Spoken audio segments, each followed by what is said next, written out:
I have posted 40 plus videos here, and I think now is the right time to address this question. What is a freelancer supposed to do? Okay, get it. We are contractors. We work on our own schedule. We have our own prices. We have our own flexibility. But what do we do? The answer is very simple. And I know my audience, like we are 1,000 plus now. Most of you would be just starting out. A few of you would be in the first or the second year of your freelancing, and a very tiny percentage would be freelancing above 3+ years and still watching me right now at this particular moment. So the thing is, what are you supposed to do? Well, you are supposed to make the life of the other person as easy as possible, because as easy you make their life, the more are the chances of you retaining them over the longer period of time. So you are a contractor. Listen up carefully. A freelancer is somebody who literally does everything that a full-time employee does, but you have a very different approach towards the whole work scenario. A full-time employee is working 8-9 hours. You can do that work in 2 or 3 hours, because literally if you see office hours, they are stupid. 70 hours work week, stupid, bro. You are like, you have lived your life. You are entitled to say everything that you want in your personal areas. That's fine, but you cannot just impose anything on anybody. That's one thing, right? These traditional corporate working hours, I have worked with a few because I'm the fractional CMO at many projects. So I have to get in touch with these employees and all that stuff. They themselves admit that only the work is done for 2 to 3 hours. Rest of the time, they are just wasting time and sitting in the office. So as a freelancer, you have figured that out, that you don't need to go on a 9-hour job. Instead, the work of those 9 hours can be done in 3 hours. So you are going to work with 3 different people and allocate those 9 hours to 3 different clients who are going to pay you $500 to $1,000, or maybe depending on your pricing. This is just an example. And you are going to make anywhere from $1,500 to $3,000. So that is around from 90,000 to 2.5 lakhs. That's the average of a good freelancer that is operating in India, based in India, not the ones who have established their careers outside and now marketing themselves as Indian just to sell off their stuff. Because that's I don't get it. Like I am kind of built different in these cases. So I'm talking about, like, I live in New Delhi. I earn from here. My clientele is nowhere from India. It's literally spread across US, Canada, Emirates, Singapore, Mauritius, everywhere else. So that's how I am able to tell you the stuff that I'm telling you. And it will relate to you because I'm literally living in Delhi. What else do you need? I like, most of you are from tier 1. I have the data. Very less people are from tier 3. So you guys already know how tier 1 stuff works. You go outside, 1,000, 2,000, 3,000 rupees, they just vanish into thin air. And freelancers, they have this very good advantage that you get control of your time. You get control of your money, and you decide whom you want to associate with.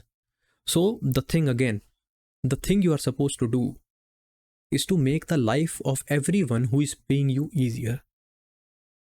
Become that person in their life that if they have to let you go in the time of a financial crunch, they would think twice before kicking you out, because you are doing that kind of work. So every person, every clientele that I have, I literally do the work of 3 people there. So if by any chance they have to cut down, they have to get rid of the stuff in order to get their financials right before the investors meeting or the financial year closing, they'll have to think twice before getting me out. Because if they get me out, they are getting someone out who is doing the work of 3 people, who's managing the work of 3 people at once.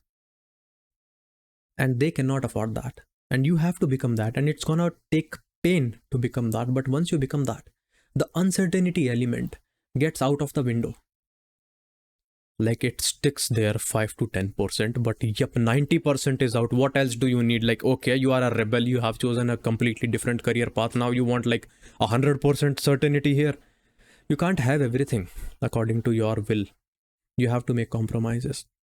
That's the thing.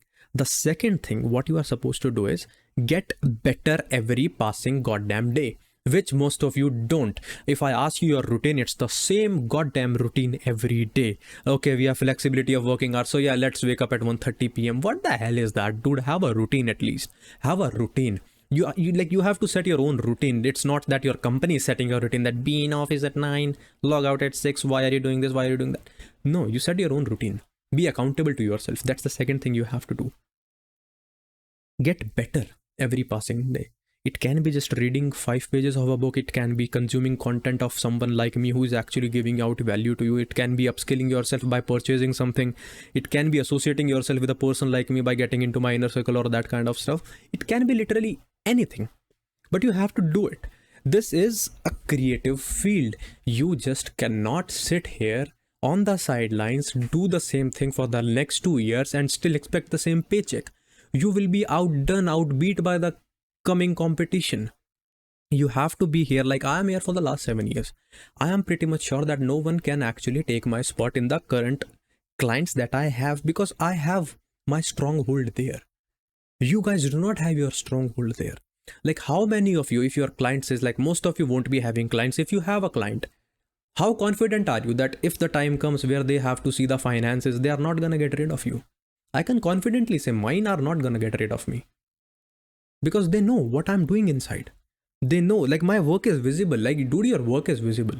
So my thumbnail guy who is there, like there are times our videos do not perform.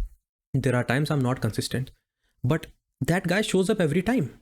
He delivers his best every time. And I can clearly see that. So that thing is different from the rest of the people that I work with, because here the efforts are visible, and you have to be that someone that your efforts should be visible through your actions, not your word. Be an action taker, not a talking mouth. And the most important thing that you need to do is managing your time and your finances. Because if you are able to pull off a match between these two, you are able to fix these two, you will be unstoppable.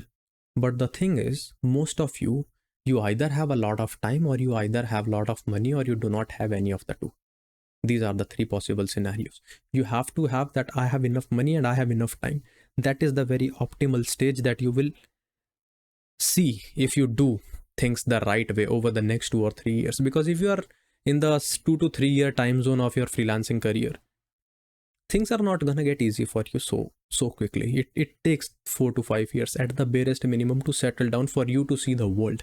And given that, like, see, it's the same old story that even fools, they grow old. So it's not necessary everyone with a white hair is gonna give you good advice, because these fools, they also age. And it's the same with freelancing. These people who are saying that they have been freelancing for the 8, 9, 10, 12 years, you don't know what they are doing. Dude, I know content writers who are writing contents in the last 10 years and they haven't done any single thing. And they are like, we know a lot of things. You don't know shit, dude. Otherwise, you wouldn't just be a writer. I started off as a writer. I went on to become an editor. Then I went on to become a person who actually managed a team of 10 to 12 writers and editors. Again, I become the kind of the senior editor or that kind of stuff. Then I become the comms head. Then I switched into marketing. Then I started working as a marketing executive. Then I started off as a very basic marketer, as somebody who didn't even knew what the thing is. I just learned it in the companies working, that okay, as a writer, what they were marketing and what the departments were doing in there. And I just started selling it to clients for as cheap as $100-$200. Like, see, dude, I want to do this and I have not much experience in it, but if you want, you are willing to give it a shot. And they were willing to give it a shot. So I started there, marketing assistant, executive, senior marketer. Now I'm working as a CMO. So that's the kind of person you want to associate with, who has climbed the ladder one after the other. You don't want someone who is in the same place for the last 10 years and preaching you knowledge about the current times, because they are themselves just one step away from getting out of the whole scenario, getting out of the whole picture. They will be out of the industry, because writers, they have already taken a hit with all these AI tools and stuff, dude.